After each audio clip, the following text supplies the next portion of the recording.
श्री श्री 1008 प्रभु श्री राम के चरणों में नमन करते हुए क्षत्रिय कुलभूषण महाराणा प्रताप एवं महाराजा 6 साल के चरणों में बारंबार नमन करता हूं। आज एक कार्यक्रम विशेष से हम आप यहाँ एकत्रित हुए हैं। जैसा हम आपको सबको विदित है कि आज से 19 वर्ष पहले आज ही के दिन हमारे बीच से हमारे परिवार के, हमारे समाज के 2 ऐसे होनहार युवा व्यक्ति हम सबको बिलखता हुआ छोड़ के चले गए थे और आज उनके इतने लंबे अंतराल के बाद भी इस प्रांगण में जो सैकड़ों की संख्या नजर आ रही है, ये इस बात की द्योतक है कि उन्होंने अपने अल्प जीवन काल में वो जीवन इस तरीके से जिया कि आज भी उनकी याद हमारे हृदयों में जीवंत है।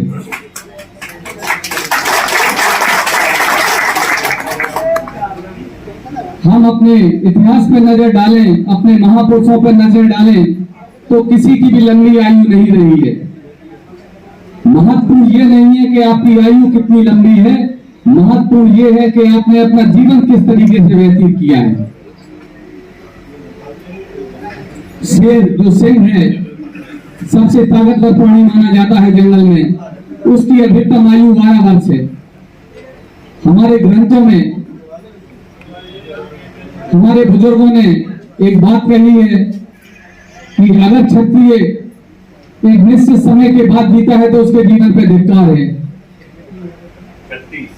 36 वर्ष से ज्यादा जीवता के जीवन पे धिक्कार। तो आज जिन महापुरुषों की हम श्रद्धांजलि सभा मनाने के लिए एकत्रित हुए हैं, ये इस बात के सबूत हैं कि इन्होंने अपना जीवन अल्प जरूर जिया है, लेकिन जिस प्रकार से जिया है वो बहुत शानदार रहा है। इनमें से बहुत से नौजवान ऐसे होंगे मेरे छोटे भाई कि शायद उस समय जब ये घटना घटित हुई, ये काला दिन आया, शायद जब उनका जन्म भी ना हुआ हो, लेकिन उनने समाज में जो उनके बारे में संस्मरण सुने हैं, जो घटनाएं सुनी हैं, उनसे, उनके जीवन से वो इतने ओतप्रोत हैं कि आज यहाँ पर बैठ के और उन्हें याद करके आज ये कार्यक्रम मना रहे हैं। आज से 19 वर्ष पूर्व जब दुश्मन ने अपनी कार्बाइन की नाल स्वर्गीय संजू राजा की सीने की ओर मोड़ दी, तो उनके साथ उनके साथी डीपी राजा, जो कि हमारे बड़े पारिवारिक और घनिष्ठ संबंध थे, उनसे बड़ा लगाव था, उन संबंधों को शब्दों में बयां करना नामुमकिन है। तो जब दुश्मन ने अपनी कार्बाइन की नाल संजू राजा की सीने की ओर घुमाई तो डीपी राजा चाहते तो वो पीठ दबा के भाग सकते थे, लेकिन वो व्यक्ति क्षत्रिय था, उसने कहा कि अगर साथ जिए हैं तो साथ मरेंगे। और दुश्मन की गोली संजू राजा की सीने की ओर तब तक ना आ पाई जब तक डीपी राजा का सीना गोलियों से छल्ली हो गया और वो नीचे नहीं गिर पाई।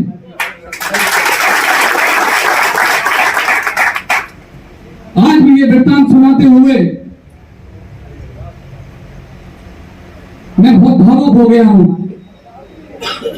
अपने आप को असहज महसूस कर रहा हूं। आप कल्पना करिए, क्षत्रिय एकता जिंदाबाद, जिंदाबाद, जिंदाबाद। आप कल्पना करिए, हम यहाँ सैकड़ों की संख्या में बैठे हैं और अगर आज कोई ऐसा व्यक्ति, कोई दुश्मन हमारे बीच में राइफल लेके आ जाए और इस भीड़ पर गोलियां चलाने लगे तो हम एक दूसरे की मदद की ओर नहीं देखेंगे, हम अपनी जान बचाकर एक सुरक्षित स्थान की ओर भागेंगे। आप कल्पना करिए,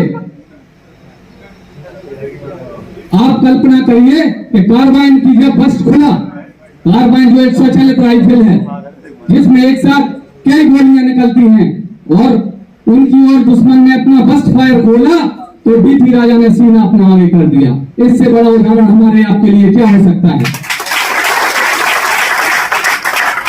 और वर्तमान में जो ये समाज में आज ललितपुर में लोग बैठे हैं, वो इनकी शहादत को भूल गए। वो चाहते हैं कि हमें आग दिखा के, हमें डर दिखा के, हमारे ऊपर हवाई फायर करके हमें डरा लेंगे।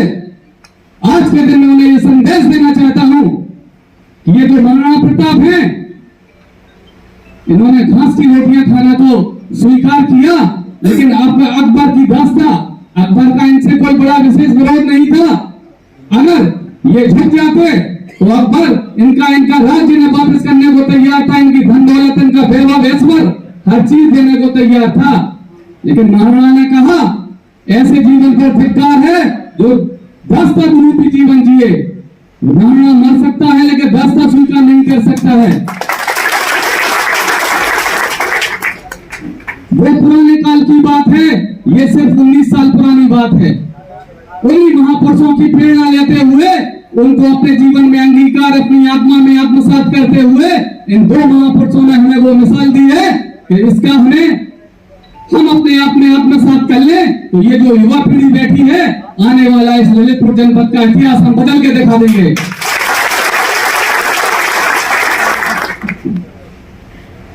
मैं आपसे आज के दिन ये जो श्रद्धांजलि सभा यहाँ आयोजित है, ये इसलिए आयोजित हैं कि इनके चित्रों पे हम फूल माला चढ़ाकर और इनके सामने नमन करके अपने घर चले जाएं।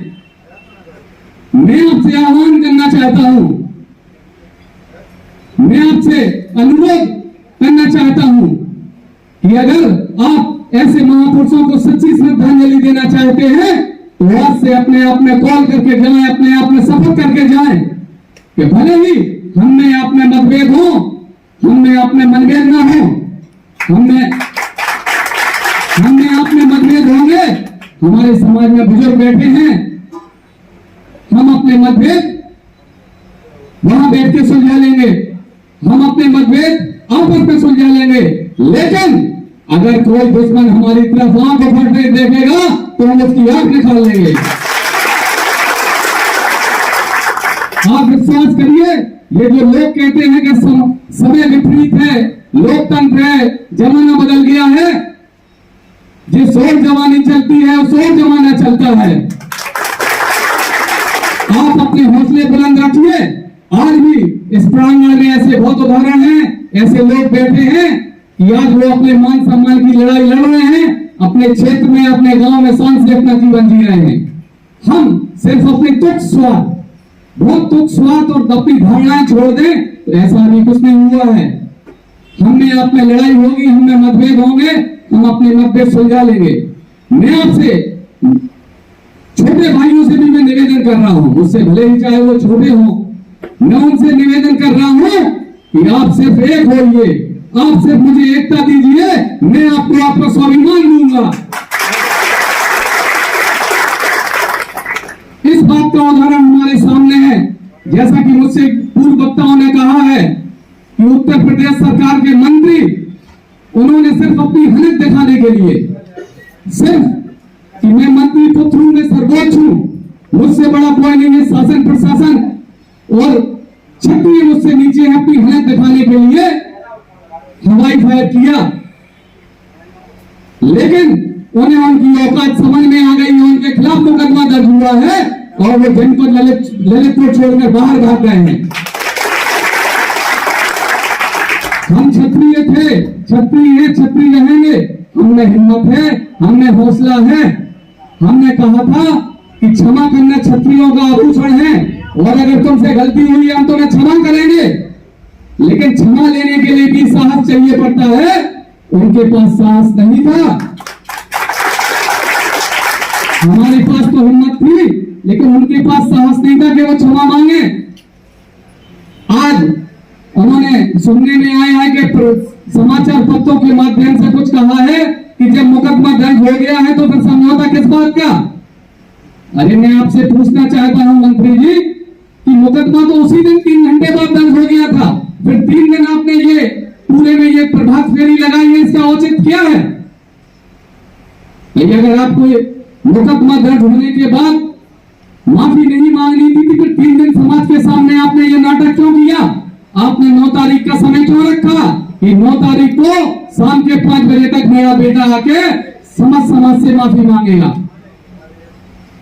आज के इस महान दिन पे, इस ऐतिहासिक दिन पे मैं अपने यहाँ विराजमान बड़े बूढ़ों से, मेरे नौजवान साथियों से, मेरे छोटे भाइयों से ये बार बार निवेदन करता हूं कि आज से अपन सौगंध लेके जाएंगे कि हमने आप में मतभेद होंगे लेकिन मनभेद नहीं होंगे, और जो मतभेद होंगे हम यहाँ पर बैठ के सुलझाएंगे, हम बड़े बूढ़ों के बीच में बैठ के सुलझाएंगे, लेकिन हम अपनी बात, हम अपनी पंचायत, हम अपने मसले, हम अपने मामले अपनी देरी अपने चौखट से बाहर नहीं ले जाएंगे।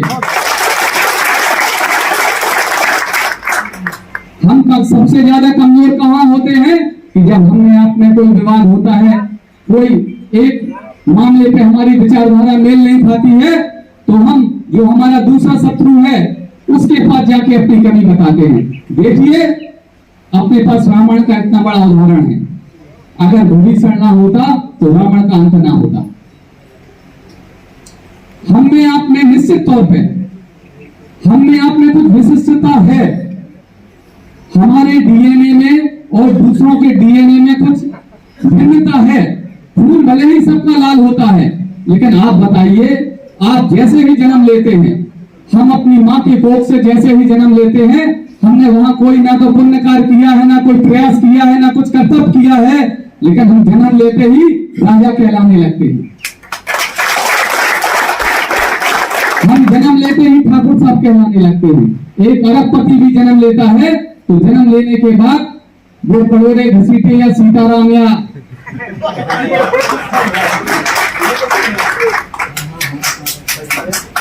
तो ये उस ईश्वर की रजा है, उस ईश्वर की स्वीकृति है कि जब इस क्षत्रिय इस पृथ्वी पर जन्म लेगा तो जन्म लेते ही वो सम्मान पाने का अधिकारी होगा।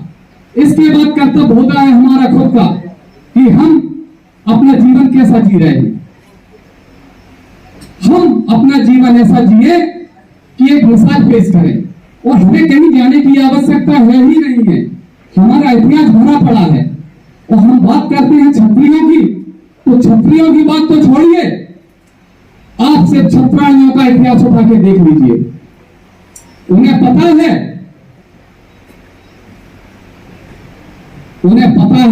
कि जब हमारे पति, हमारे बेटे युद्ध के मैदान में जा रहे हैं तो इस बात की कोई गारंटी नहीं है कि वो वापस लौट के आएंगे।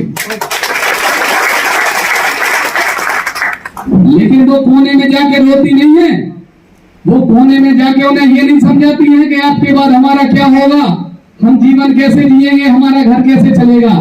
वो उनकी आरती उतारती हैं और माथे पर तिलक लगाती हैं कि या तो आप युद्ध जीत के आना या युद्ध में समाप्त होके आना, लेकिन दुश्मन को पीठ दिखा के मत आना। आज हम देखते हैं कि समाज के अन्य वर्ग जिनकी संख्या हम आपसे बहुत अधिक है, उनका प्रतिशत बहुत कम है। कि आपने विचार किया कि पूरे भारतवर्ष में क्षत्रियों की संख्या क्यों कम है? उसका मूल कारण यह है कि हमने हजारों बार, एक बार नहीं, हमने हजारों बार लाखों लड़ाइयां लड़ी हैं, तो लाखों से हमने धड़ से कटवाए हैं, इसलिए आज हमारी संख्या कम है। लेकिन वर्तमान में भी आप विचार करिए कि आज भी हमारी संख्या कम होने के बावजूद जो मान, सम्मान और प्रभाव आज हमारा समाज में है, क्या किसी और का है? आप बताइए। गांव में 1, 2 या मुश्किल से 4, 10 ठाकुरों का घर होता है, लेकिन उस गांव से प्रधानी कौन जीतेगा, उस गांव से निर्णय किस रूप में लिए जाएंगे, पंचायत किसके चबूतरे पे होगी, वो 4 घर निश्चित करते हैं। आज भी ये जिले की जो स्थिति है, आज ये पुण्य काम शुरू हुआ है, मुझे विश्वास है कि आने वाले समय में, एक समय था कि इस जिले में क्षत्रिय समाज का बड़ा मान था, लेकिन स्थितियां बदली, हम में कमियां थी, हम कान के कच्चे हुए, लोगों ने इसका भरपूर फायदा उठाया, हमें खंडों खंडों में, हिस्सों में विभाजित कर दिया। लेकिन देर आए दुरुस्त आए, सुबह का भूला अगर शाम को घर आ जाए तो उसे भूला नहीं कहते हैं।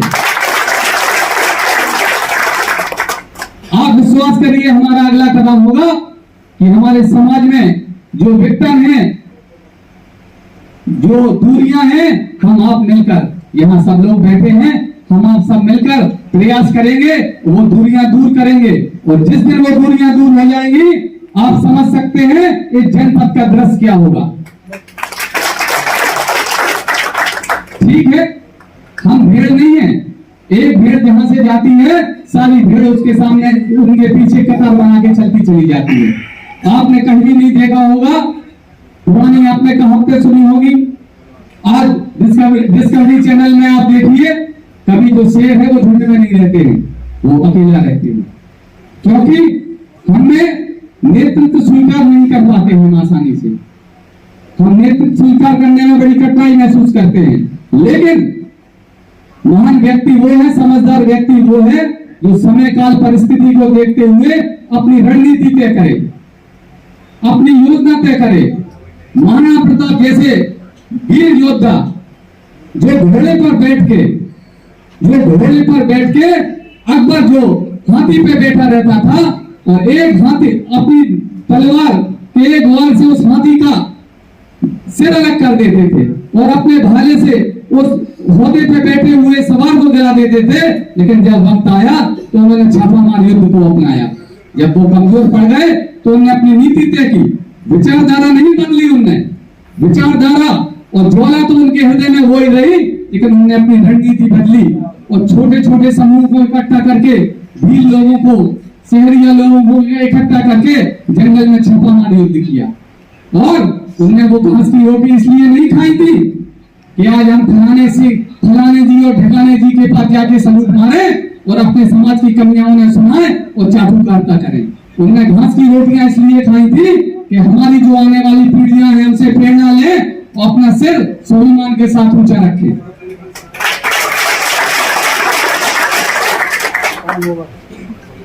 इसलिए मेरे सामने जो मेरे नौजवान छोटे भाई बैठे हैं, मैं आपसे कहना चाहता हूं, मैंने आपसे कहा है कि आप सब लोग मेरा नंबर नोट करिए।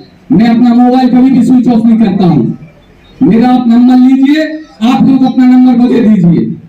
कभी भी कोई समस्या हो, कभी भी कोई दिक्कत हो, यथाशक्ति यथासंभव में आप लोग अपने बीच मुझे पाएंगे। हम एक रैपिड एक्शन फोर्स का गठन शीघ्र करने जा रहे हैं।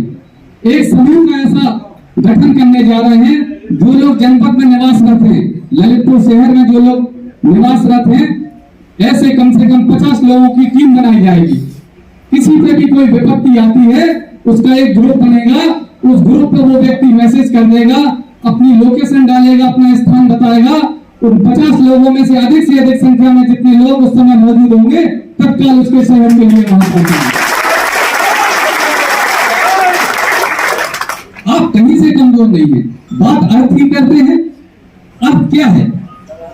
अर्थ अगर महत्वपूर्ण चीज होगी तो उस ललितपुर में बहुत बड़े बड़े धन कुबेर बैठे हैं। आज उनका नाम लिया जाता, इनका नाम नहीं लिया जाता। आज इनकी हम श्रद्धांजलि सभा, इनकी पुण्यतिथि मना रहे हैं क्योंकि उन्होंने कुछ अलग हटके किया है। हमारे पूर्व की वक्ताओं ने जैसा आपको बताया कि लीक तो लीक से विपरीत जो चलते हैं वो इतिहास लिखते हैं। अर्थ कोई महत्वपूर्ण विषय नहीं है। तो हम में से कोई ऐसा कमजोर भी नहीं है, हम में से कोई ऐसा नहीं है कि जो रात का भोजन लगभग अकेला करता हो। लगभग सब व्यक्ति ऐसे हैं कि जो खुद भोजन करते हैं, साथ में 4 लोगों को और भोजन कराते हैं। कमी है तो सिर्फ इस चीज की है कि हमारी मानसिकता कमजोर हो गई। मैं आपसे कह रहा हूं कि आप किसी भी प्रकार से अपने आप को अर्थ में कमजोर कहीं से भी महसूस नहीं करिए। हमें अर्थ की कहीं से भी कोई जरूरत नहीं है। हमें सिर्फ आपकी एकता और आपकी ईमानदारी की जरूरत है, बाकी का काम नहीं है। इन्हीं शब्दों के साथ मैं अपनी वाणी को विराम देता हूं। एक बार पुनः इन महान दो पुण्य आत्माओं को नमन करता हूं, अपनी विनम्र श्रद्धांजलि अर्पित करता हूं। जय क्षत्रिय, क्षत्रिय एकता, क्षत्रिय एकता, संजीव राजा डीपी राजा, संजीव राजा डीपी राजा। धन्यवाद।